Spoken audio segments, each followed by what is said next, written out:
How exactly will Isagi fit into Bastion Munchen after the World Cup arc? As we do know that the World Cup is going to be coming in 50 days, so there is a brief period of time where we could end up seeing all the Blue Lock players end up going to their club and meeting their potential new teammates for their specific club, and we could get a bit more insight on exactly how Isagi will be able to fit in Bastion Munchen after the World Cup. Whether we do not get this mini arc where Isagi and the others go to their respective clubs, or we are having a short little training arc where we see the players getting ready for the U20 World Cup, regardless of what ends up happening, Isagi will eventually have to figure out his place in the Bastion Munchen team. And with somebody like Kaiser, who struggled with getting the #1 spots, Isagi will have those same troubles. And I believe, unlike Kaiser, he will not resort to leaving that team in a search of another where he can be #1.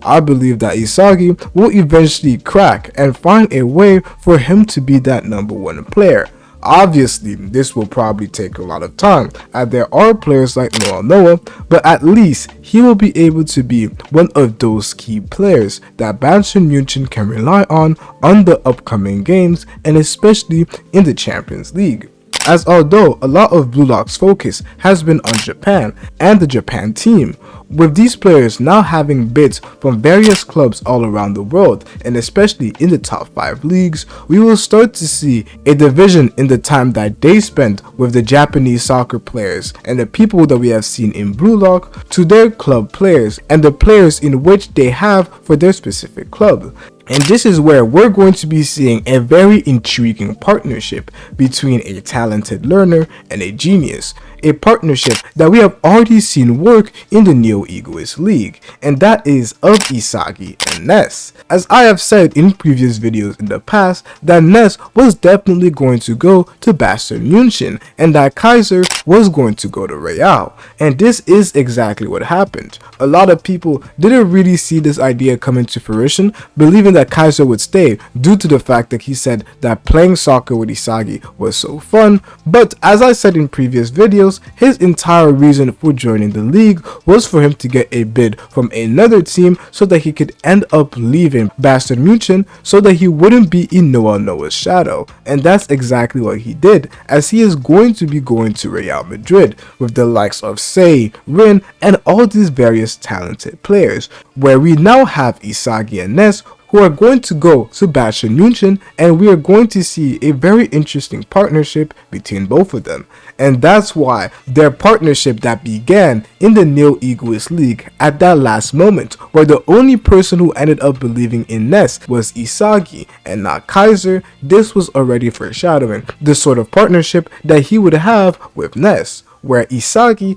ends up being the person who tames Ness and truly understands the genius that he is. Isagi will be the talented learner that ends up taming the genius, who is capable of creating all these crazy passes, as there are various different systems in which Isagi can play in Bastion Munchen that we have seen him already showcase in the Neo Egoist League. And since Noel Noa was the master and the one being the coach for the entire team, we can already get an insight of exactly how Bastion Munchen ends up playing. As throughout the entire arc, as throughout the entire Neo East League, we have ended up seeing Bastion Munchen play with 2 different formations, the 4-4-2 in an hour formation and the 4-2-3-1. One is played with 2 strikers and one is played with 1. And we have seen most of the time Isagi play in that wing/cam position. And when I say the cam position, I mean the one on the right. We see in the 4-4-2 narrow,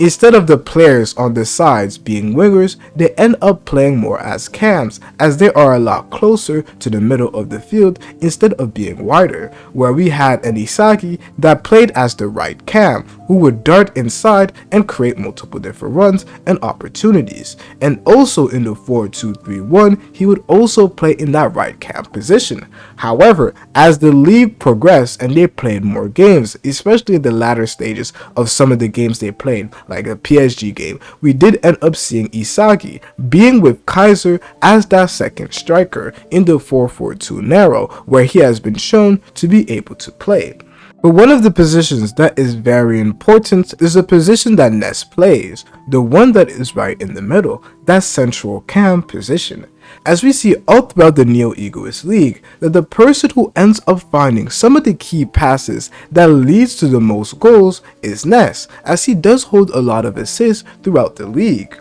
Although it probably would have been a lot easier for Ness to get more assists if there wasn't two different factions that were created, the one with Kaiser and another one with Isagi. We do see that Ness does increase in value, starting with around a 50 million bid, and then in this newest chapter we do see that his bid ends up increasing a lot due to the value that he ends up having. But Ness's position is one of the most important one that we do end up seeing in the system that Bayern Munich play. As we do end up seeing with a lot of these German teams is this high pressing, this high line that they do end up having. From what we could see already in the Neo-Egoist League, we do see that Ness was often the person who was getting the ball back in the most important positions. You can see in this example right here, where the ball ends up being in the air, and then we have Kaiser and Isagi that are a little up, playing as those striker positions, and the one that ends up receiving the ball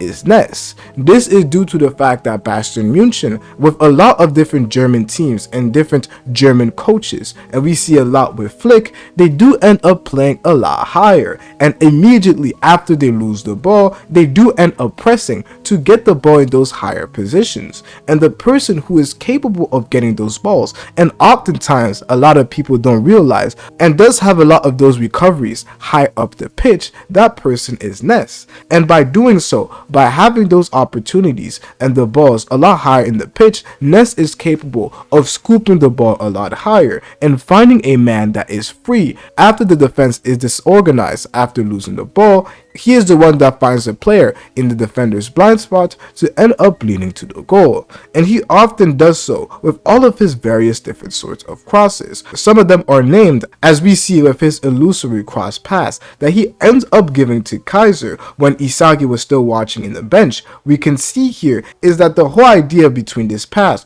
is for them to have multiple different runs, and the run that he ends up picking is the one that nobody ends up seeing, the one that lays behind everybody's blind spots, and that's how he ends up finding Kaiser, and Kaiser ends up scoring another beautiful goal. This is the type of play that Ness is known for, and we have already seen in the Neo-Egoist League how Isagi says that the way in which he plays, his perfect way of playing, is to play like Kaiser, and he, unlike Kaiser, believes in Ness, as we have seen in that last goal that he ends up scoring. Through this protagonist feeling, I believe that he is an even greater match for the likes of Ness, to actually push Ness and have the belief in Ness's protagonist feeling to end up leading towards a chemical reaction and a goal for the likes of Isagi, as he literally has shown throughout the Neo-Egoist League. And this is where I believe that we could start to see Isagi play. As if we're 100% honest, the most important part of figuring out exactly how Isagi is going to adapt in the team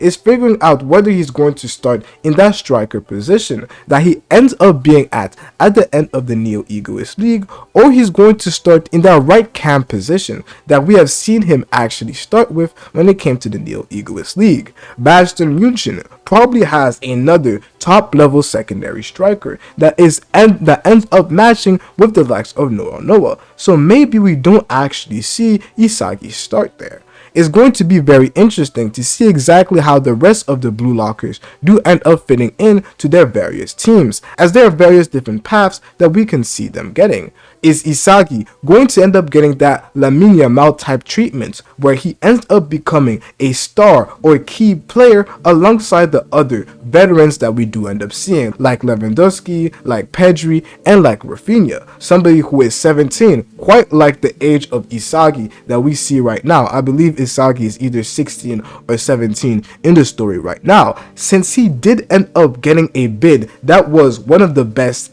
in the Blue Lock group alongside Rin. He could be on the path of that Lamine Yamal type treatment, where he does end up coming and becomes this anchor of the team like we see with Lamine Yamal. So maybe it actually starts in this secondary striker role for Noel Noa, or he ends up starting in that right cam role that we have seen him play in the Neo Egoist League quite well, where he ends up using those forward runs and manipulates other people's blind spots to end up creating his goal. Those are the positions in which I could see Isagi start with. And what's going to be quite interesting is exactly when Isagi starts playing with Bastion Muchin, due to the fact that there are multiple different dates in which the World Cup could start. The World Cup could either start in the summer, or it could potentially start around that December-November type period, where we could end up seeing the end of the arc matched with the return of club football. So depending on where exactly Isagi does end up starting, we could see two different paths towards him starting with Bastion Muchin.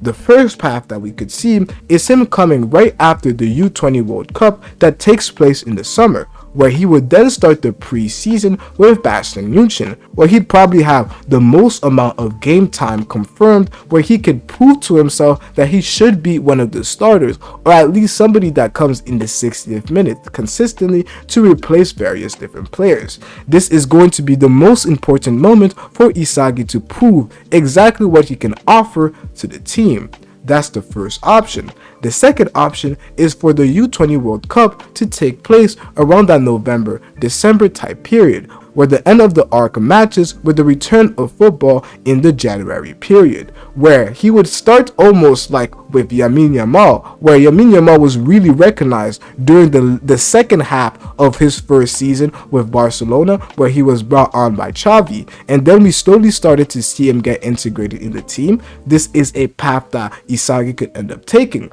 But arguably to me, what would be the worst path for Isagi to take is for him maybe even to start with the preseason, but ultimately be loaned quite early on, like we see with a lot of top club players. They buy these young talents not necessarily to start playing them immediately, but to loan them out to a smaller team, but still have the confirmation that when they do end up maturing, they would end up coming back and then play a role in the team. So their maturing process would not actually take place at that big club, but it would take place at a secondary level club that is not as strong, and then when the club deems that they are experienced enough, they would be brought back onto the team. Those are the three ways in which Isagi could end up adapting and showing his worth to Bastion Muchin, and then we eventually see him play. But with the formula that Noel Noa has praised Isagi for, and the same formula that Noel Noa says could bring him to the top and bring him towards his level, I really doubt that we would see Isagi end up being loaned, and we could see him play in a secondary role striker complementing the likes of Noel Noa, and that may be the very own reason why Noel Noa believes so much in Isagi. And to figure out exactly how Isagi could play in that secondary striker role, make sure to watch this video right here.